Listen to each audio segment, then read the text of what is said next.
Hello, fabulous friends, fans, and superstars. Welcome to your horoscope for the week of January 7, 2024. I am your astrologer, Nadiya Shah. Thank you for being here. It is a remarkable astrological week, without a doubt. Big moves happening in the sky now. Boy, is this a very special time. Powerful party is taking place in the sign of Capricorn. And it is here in an energy that is grounded and ambitious, that all of us are going to find ourselves awakening sacred ambition in one way or another. It can be a very fine balance, acceptance and surrender that is necessary for spiritual peace and power, but also harnessing our knowing that we can participate in the unfolding of our fate. We can participate in an understanding of what it means to believe that great things are possible, that they can come through us, and then to take consistent action and make it so. I think that's why the energy of Capricorn is often associated with the more personal qualities of perseverance and self-respect. It is when we persevere that we keep our promises to ourselves. That is a powerful way to maintain or strengthen self-respect along the journey. But interestingly, the energy of Capricorn itself has been understood differently throughout ages, historical periods, and of course, cultural placements as well. I happen to really love Greek mythology. You might know that if you've watched me for a while. An important myth to consider around the zodiac sign, the constellation of Capricorn in particular, one of the many myths include the symbolism of the goat represented here. And the story goes that Saturn received a prophecy that one of his sons was going to topple him and become a greater king than he ever was. This freaked him out, so he went and tried to consume his children. Neptune and Pluto, they were in. He went for Jupiter. When his wife saw what he was doing, she was like, I got to do something about this. This guy is going nuts. So she gave him a stone, a large stone, and said, this is baby Jupiter, also known as Zeus.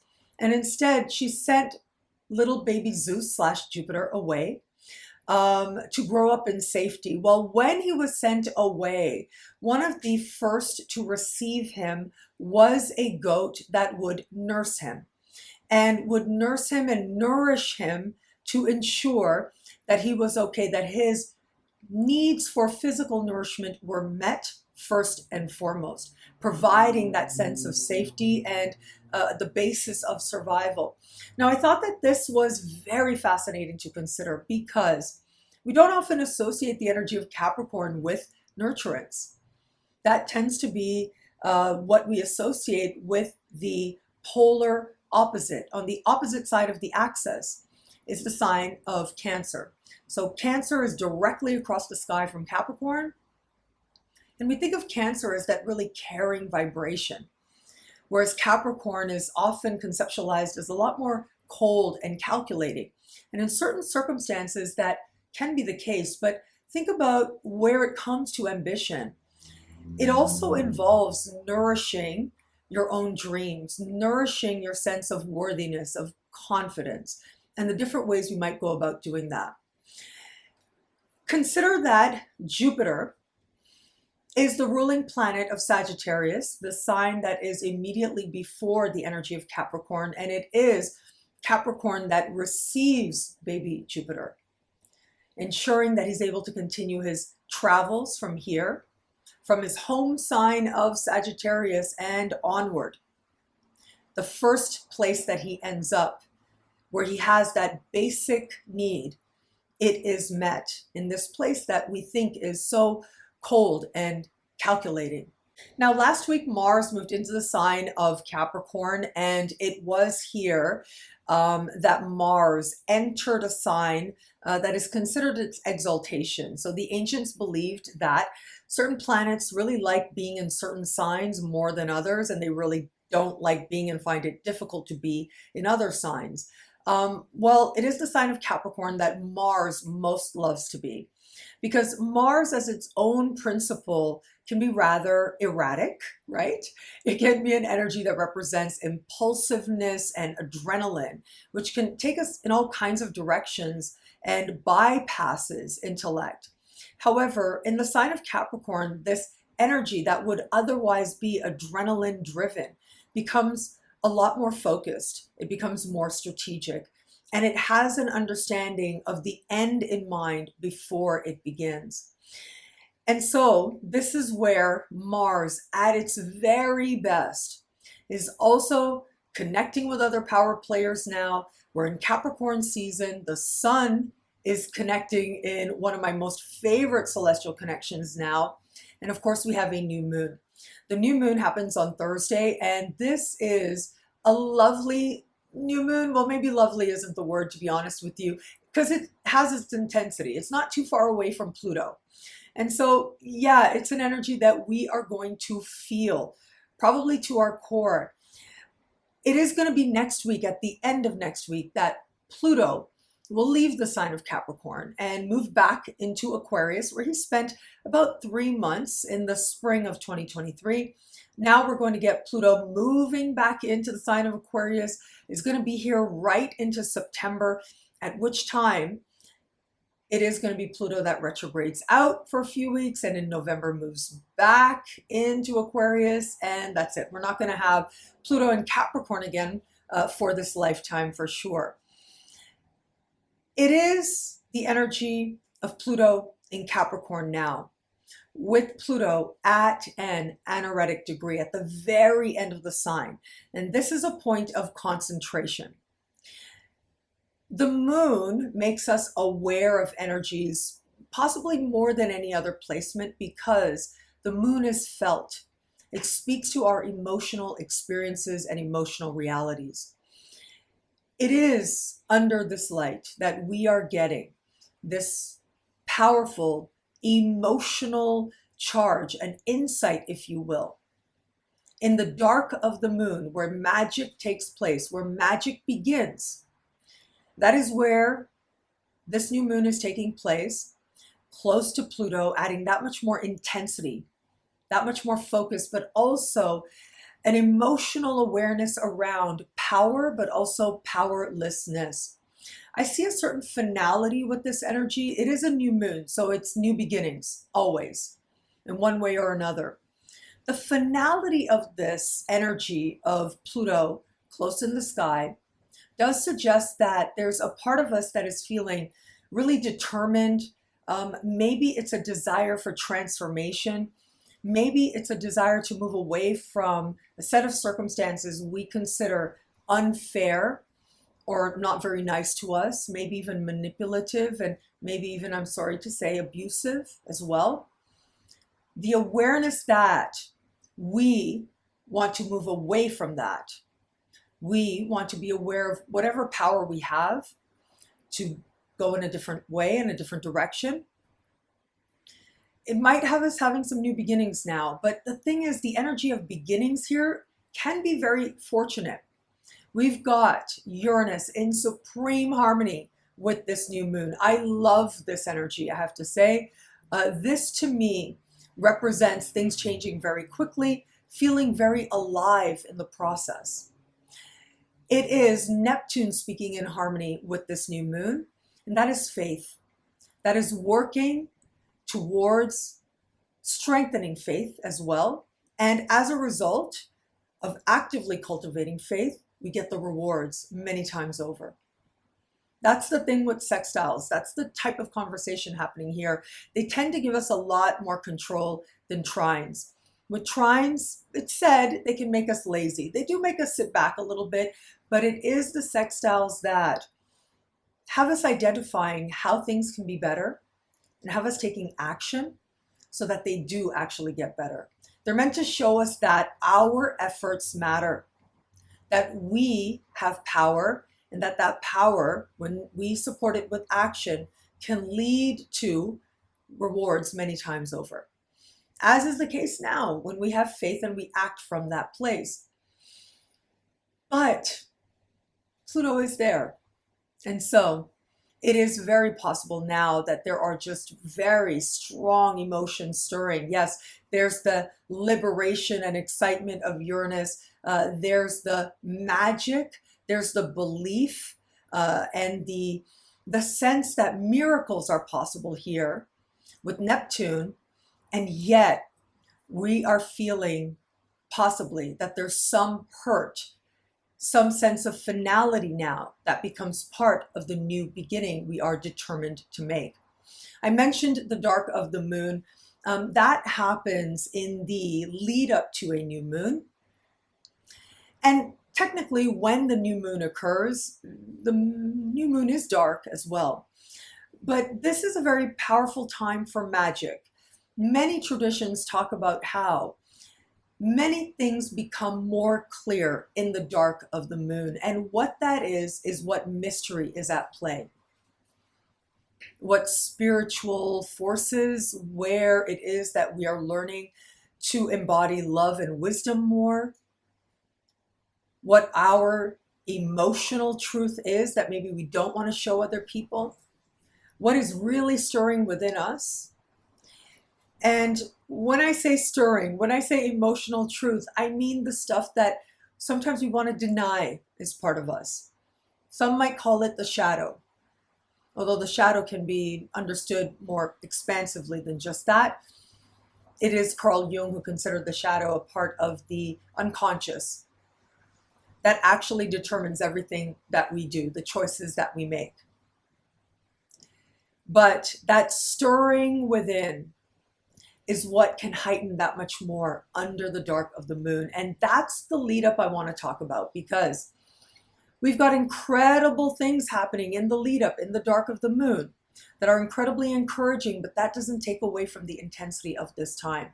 This is going to be one of the last really important activations involving Pluto that is going to happen in the sign of Capricorn. It's not the last, that's for sure. If you watched my year ahead video that I did with Michael Barwick, I loved that conversation. I hope you guys did as well, where there were preview horoscopes for each sign at the end. It is in this video that we talk about a very important celestial alignment. One of the more important celestial alignments of 2024 is going to take place November 3rd, and that is going to be just before Pluto leaves Capricorn for good for our lifetime. It is going to stand across the sky from Mars. Huge collective moment that I know I'll be talking about more and more as we go along.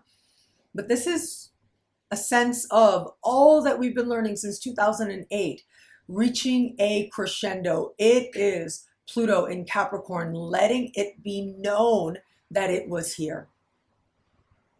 The energy right now, we can say, is more subtle than an opposition to Mars, that's for sure. And that actually is a saving grace now. The fact that we get those harmonious connections of the other outer planets does suggest that reward is there, blessings are there, belief is there, hope is there, but also there's a feeling of fatedness. It's like the change has to happen. New beginnings represent faith in and of themselves.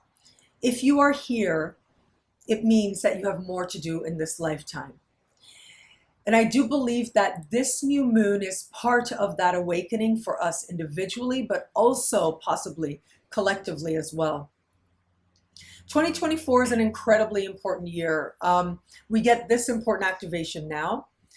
Another important celestial event to take place later this year is also going to happen at 29 degrees, but 29 of Pisces, when Neptune gets there in May. And it's just going to hang out at 29 of Pisces for 5 months. Okay, that is a long time to be hanging out at an anaretic degree, a culmination point. And to be really straightforward with you, some ancients called this a crisis point. And I think that's the thing, when the energy becomes really concentrated, it becomes really heightened. It's like we have to look at it. We have to deal with it. And then you add that opposition also with Mars and Pluto in November, both at 29 as well. It does suggest a year that represents powerful culminations, but also a real sense that we are acknowledging what we want to move past from, acknowledging what we're going to leave behind and where it is now that we're ready to move forward. Now, I will come back to the party taking place in Capricorn because it is a party. There's a lot of exciting things taking place there, big energies, big changes and breakthroughs I'm excited to talk about. But because we're talking about culmination here, I also want to be sure to stick with that theme and talk about Mercury. We are in Mercury shadow, right? Wrapping up the larger Mercury retrograde season. It was way back in November that Mercury went into shadow.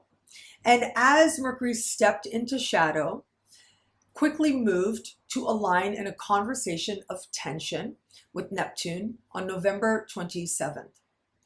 Navigating forward, it was mid-December that Mercury went retro.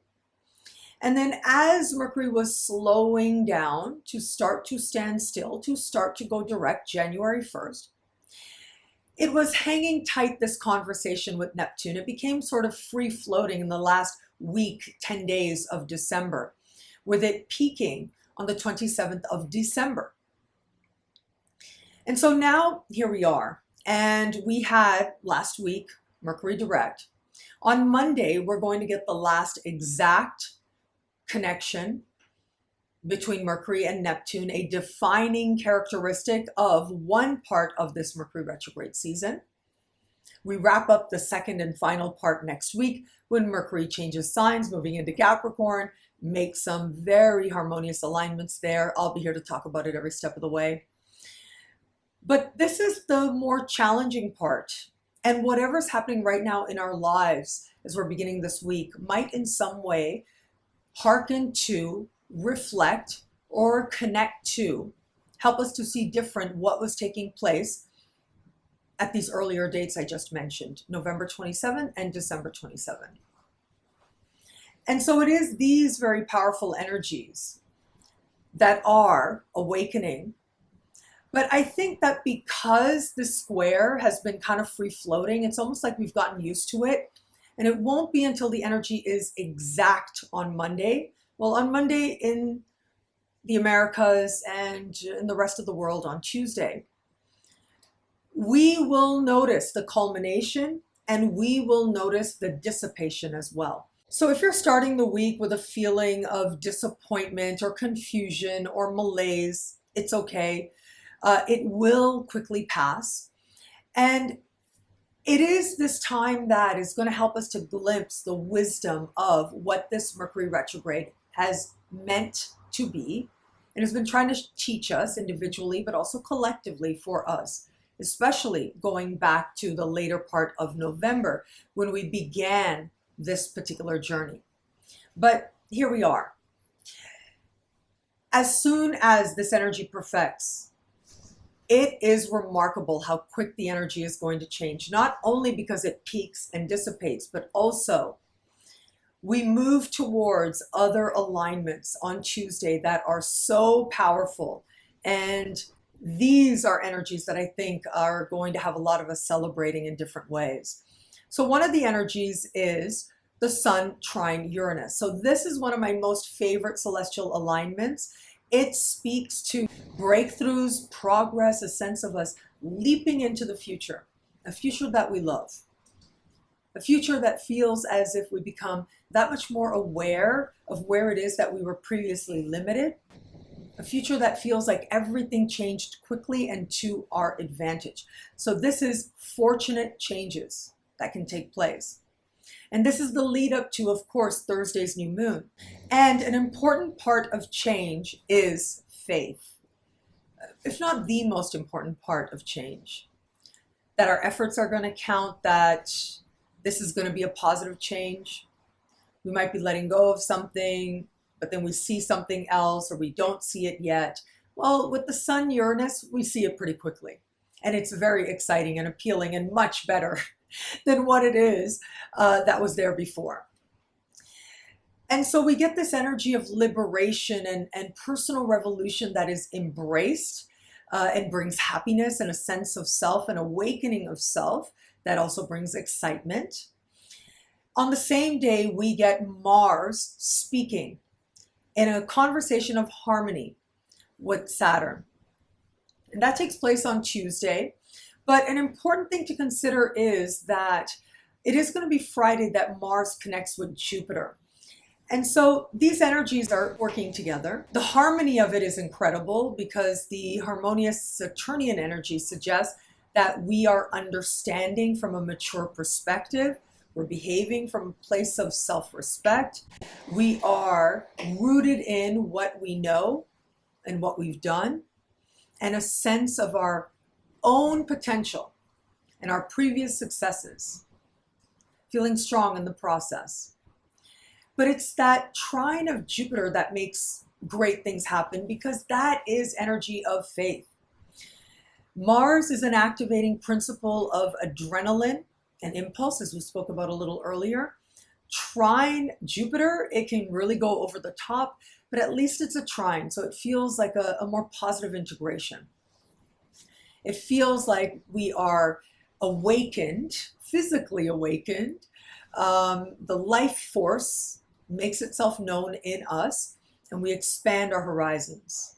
There's so much excitement with this, but it's a different excitement than the Sun trine Uranus, which is a lot more of an intellectual energy. The energy of Mars is a lot more physical. So the potential and the promise of this time is notable, and our ambition can very much be rewarded. I think that these energies do say it is so important to trust our lives now and to trust the supreme love that is found at the heart of discontent. Because it is often discontent that invites us to consider our own power and to have enough faith in ourselves to go in new directions. It is phenomenal to acknowledge the power we have, and we are incredibly powerful beings. There are always going to be things that we don't have power over. That's what Pluto is here to teach us, that sacred lesson, that sometimes some things feel really big. And that's okay. We do our best, we surrender the rest, or we at least know that whatever happens, we're going to be okay. Whatever happens, whatever we feel, it'll be part of our journey towards greater love and greater wisdom.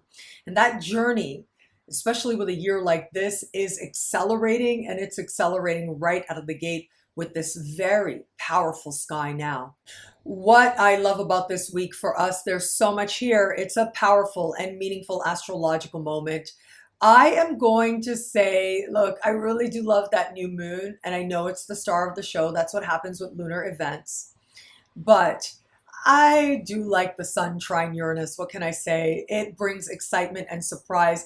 I happen to be one of those people who believes that life doesn't have nearly enough surprises. And so I love this, especially because the energy is so easy. It's so liberating. It's so enlightening. All of us will be having personal realizations, light bulb moments, as they're called, moments of personal epiphany, but also our lives can change in very real ways. The Sun and Uranus both are in earth signs after all. And we can feel a positive sense of momentum that happens very quickly. It's not a steady momentum. It is a huge leap forward that then leads to greater steadiness. The fact that this happens on the same day as Mars sextile Saturn, this speaks powerfully to us following up insights and breakthroughs with consistent action, with a knowledge of our power and being willing to exert it in a way that is intelligent, in a way that is responsible, and helps fuel healthy self-respect. And from there, we harness sacred ambition. That's a big theme this week, which in and of itself, trusting it in and of itself, is an act of nourishment. It is powerful how it is that we are able to become more peaceful, more satisfied, more balanced, more well, when it is that we're willing to consider our lives from a larger perspective. Ambition, after all, does also involve destiny and legacy that we're creating. And right now, it may feel like we are on a fast track towards aligning collectively and individually with a higher, more loving vision for our lives. Well, thank you so much for watching. What do you love about this week? Let me know in the comments below. I love reading you guys. And to prove it to you, here are some of my most recent favorite comments. Thank you to everybody who likes, who comments, who subscribes, who shares, who thumbs up. All of it really helps the channel. It means so much. Thank you. And of course, if you want to know how all this wonderful stuff this week speaks to you in your sign, log on to NadiyaShahSuperstars.com, where you get expanded, exclusive video scopes each and every week for as low as just $3 a month. Would choose your membership rate. Now, higher tiers get you things like all access passes to Synchronicity University events, consultations with me, and so much more. All of this in the Superstar space at NadiyaShahSuperstars.com. Links are in the description below. 2024 year ahead horoscopes are now up in the Superstar space. And so you can watch them there, but also, of course, you can download them at NadiyaShah.com. I touched earlier on the fact that I had an incredible conversation with my dear friend, brilliant astrologer Michael Barwick. And in that conversation, we talked about upcoming trends. But at the end of that interview, I include preview horoscopes that you can check out to get glimpses into what is ahead for you. If you want the full video, which for almost all signs is at least 40 minutes long, I think 2 signs that are 37 minutes and then a couple go all the way up to 49. So yeah, most land in that mid 40-minute range, where I talk about a few really big transits for your sign. Now, even though they will have or do have their own special horoscope, I spoke about these big transits in the context of 2024. You can log on to NadiyaShah.com and learn a lot more and get the download now. And thank you. Thank you for your trust in my interpretation of the sky. Thank you for supporting my work. I know for some of you, I might be new. I know for a lot of you, you've been watching me for a while and you've supported my work for a while. And I'm so grateful for you. Thank you. I hope you absolutely love the year ahead horoscopes available now at NadiyaShahSuperstars.com and NadiyaShah.com. Synchronicity University has some incredible programs in full effect right now, and single classes are now available. Check out Cameron Allen, the one and only medical astrologer Cameron Allen, who is teaching his third session, his third class with us at Synchronicity University for the 3rd year. And he is one of our more popular teachers. I know how much you guys love him, how much you learn from him as well. What a wonderful way to start a new year with a focus on health. We have Stormie Grace, the superstar astrologer Stormie Grace, who I absolutely love. And she's teaching a 5-week course just on the nodes in 2024 with the Aries and Libra axis being activated, tapping into these very powerful points for this year. What a wonderful way to align your life in 2024 with a pathway of the soul and of the spirit and of greater love and wisdom. And the January speaker series is in full effect. I'm so proud of my speaker series, I have to say, because this really is about introducing you to future stars in astrology and also having legends come and putting them all on the same stage as part of the same series of talks. And I love this celebration of talent and excellence in astrology. And so it was this weekend that our first talk took place, and it was my dear friend Andy of Wise Ass Astrology. You know how much I love him. He's one of the most brilliant astrologers I know, full stop. And we had an interview that we did, a talk, as part of the Superstar Party. So as part of Superstar, every month there is a live event where superstars can ask me whatever they want, and we talk about what's happening in the sky, and we just have fun, and I look at charts sometimes too. We do a meditation to end it. So that's every full moon. So he joined me for one of those, and he talked at length about the Jupiter-Saturn square that's coming up later this year of 2024 in August. He thinks it's the most important celestial event of the year. So I find it fascinating how he explained that. And his talk was on relationships. It was brilliant. It's getting incredible feedback as well. And you can now get that as an instant download at synchronicityuniversity.com. Upcoming talks include Cesar Love, and he's going to be teaching on basketball and astrology. He's the host of Love Sports Astrology podcast, so it's perfect for him. Carrie Samuels, this woman has so much charisma. She is so brilliant, and she's going to be doing numerology and helping you to tap into the power of numbers. Anna Andrade is teaching on the vertex, a powerful electric point in the astrology chart. And Carl Glimick is going to be teaching about gardening by the phases of the moon. I know lots of people are going to love that talk, and he is very charismatic as well. I saw him at the Canadian Astrology Conference. He's been on my channel a couple of times already, and so you know he really knows his stuff. He's very passionate about astrology, and it shows in terms of that wisdom and knowledge all coming together in his delivery. So you'll learn a lot from him as well. The January speaker series is in full effect right now. You can sign up for single classes, get the ones that have already happened as instant downloads, only at synchronicityuniversity.com. Links are in the description below. And thank you. Thank you so much for this moment with you. Thank you for your trust. I'm so grateful for it. I just came passing through Uruguay again. That was really nice. But I am actually headed to Brazil, and I will be there on Tuesday morning, and I cannot wait. I'm very, very excited to be going back to Brazil. One of my favorite places in the world, I'll be honest with you, at least as of late. It does change sometimes, but Brazil is very, very special to me. And I'm looking forward to being back. If you're around, let me know.